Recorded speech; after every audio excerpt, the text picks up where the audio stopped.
fantastic stuff. But it's now time to find out what's on your mind, take your questions, your comments. For that, we welcome into the show our producer, Mike Foss, who's standing by in the control room. What's going on, Mike? Good morning, Tom, Stoney, and we're about an hour away from tip-off between Michigan State and Virginia, and as you would expect, that's a very hot topic of conversation on Twitter this morning. We'll get to what the people are saying using the hashtag 7SportsCave with some predictions here. Earl Bryant picking MSU to win today, a close one, a high-scoring one, 75-71, go Sparty, and then the rest of it, not so much in the way of optimism as far as the Spartans are concerned. Steven says, I have a bad feeling UVA will lose today to Michigan State. This is another Michigan State prediction, rather. Bad feeling UVA will lose today to Michigan State and destroy my bracket.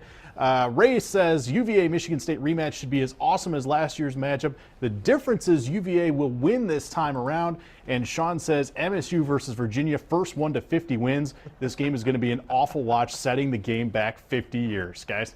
Well, you know what? He might be right. Sean might be right. The first tweet was 75-71. I'm thinking, what's that, triple overtime? You never know. You just never know. The game I always go back to when you hear about a defensive game that turns into an offensive game is that Super Bowl between the Panthers and the Patriots. Right. They both came in, these great defensive teams, and the game ends up like 32-29 or something like that. You never know what you're going to get.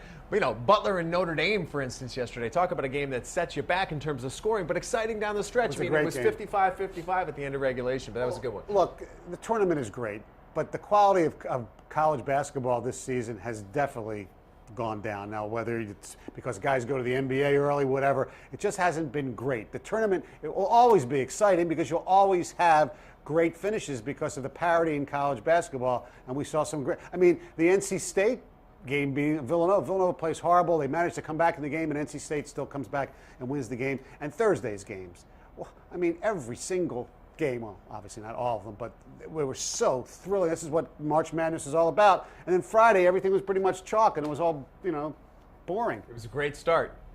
It'll pick up again. Kentucky going to win the whole thing? Yeah. They're going to cakewalk? Is anyone going to give them a race?